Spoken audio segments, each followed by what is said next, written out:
ಆದ್ಯ ವಚನಕಾರ ದೇವರ ದಾಸಿಮಯ್ಯನವರದು ನಿರ್ಲಿಪ್ತ ಜೀವನವಾಗಿತ್ತು. ಅವರ ಜೀವನ ಶರಣರ ಸಂಕುಲಕ್ಕೆ ಮಾರ್ಗಸೂಚಿಯಾಗಿತ್ತು ಎಂದು ಹಿರೇಮಠ ಸಂಸ್ಥಾನದ ಬಸವಲಿಂಗ ಸ್ವಾಮೀಜಿ ಹೇಳಿದರು. ಬಾಲ್ಕಿ ಪಟ್ಟಣದ ತಹಸೀಲ್ ಕಚೇರಿಯಲ್ಲಿ ತಾಲೂಕು ಆಡಳಿತ ವತಿಯಿಂದ ಆಯೋಜಿಸಿದ ದೇವರ ದಾಸಿಮಯ್ಯನವರ ಜಯಂತಿ ಮಹೋತ್ಸವದ ಸಾನ್ನಿಧ್ಯ ವಹಿಸಿ ಅವರು ಮಾತನಾಡಿದರು.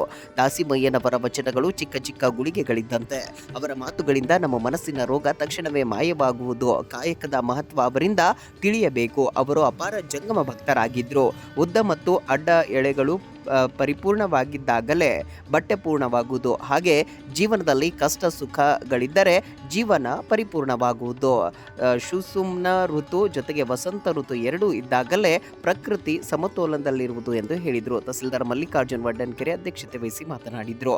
ಸಾಹಿತಿ ವೀರಣ್ಣ ಕುಂಬಾರ್ ವಿಶೇಷ ಉಪನ್ಯಾಸ ಮಂಡಿಸಿದ್ರು. ಸಂತೋಷ್ ಬಿಜಿ ಪಾಟೀಲ್ ಪ್ರಾಸ್ತಾವಿಕ ಮಾತನಾಡಿದರು. ಕಾರ್ಯಕ್ರಮದಲ್ಲಿ ಪುರಸಭೆ ಅಧ್ಯಕ್ಷೆ ಶಶಿಕಲಾ ಅಶೋಕ್, ಉಪಾಧ್ಯಕ್ಷ ವಿಜಯಕುಮಾರ್ ರಾಜ್ಭವನ್, ಉಪ ತಹಸೀಲ್ದಾರ್ ಪಲ್ಲವಿ ಬೆಳಕೆರೆ, ಕನ್ನಡ ಸಾಹಿತ್ಯ ಪರಿಷತ್ತಿನ ಅಧ್ಯಕ್ಷ ನಾಗಭೂಷಣ ಮಾಮಡಿ, ಜೊತೆಗೆ ವಚನ ಸಾಹಿತ್ಯ ಪರಿಷತ್ ಅಧ್ಯಕ್ಷ ಗುಂಡಪ್ಪ ಸಂಗಮಕರ್, ಜೊತೆಗೆ ಪತ್ರಕರ್ತ ಸಂಘದ ಅಧ್ಯಕ್ಷ ಜಯರಾಜ್ ದಾಪ್ಶೆಟ್ಟೆ, ಪ್ರಮುಖರಾದ ರೇವಣಸಿದ್ದ ಜಾಡರ್, ಅಶೋಕ್ ಕುಂಬಾರ್, ಬಸವರಾಜ್ ದುಮ್ಮನ್ಸೂರೆ, ಜೊತೆಗೆ ಬಂಡೆಪ್ಪ ಸಿದ್ದೇಶ್ವರ್, ರೇವಣಸಿದ್ದ ಗೌಡ್ನೂರ್, ಸಂಗಮೇಶ್ ಲದ್ದೆ, ಸತೀಶ್ ಡಗೆ, ಐಜಿಕ್ ಬಂಗಾರೆ, ನೇಕಾರ ಸಮುದಾಯದ ಬಾಂಧವರು ಸೇರಿದಂತೆ ಇನ್ನಿತರರು ಉಪಸ್ಥಿತರಿದ್ದರು.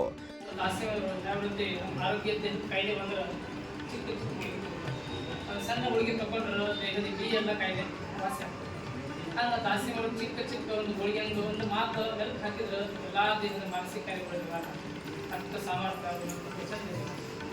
ಅದು ಅಂಥ ವಚನಕ್ಕೆ ಶರಣರು ಭಾಳ ಬೇರೆ ಅದಕ್ಕೆ ಬಸವಯ್ಯರು ಆದ್ಯರ ವಚನ ಪುರುಷ ಖಂಡನ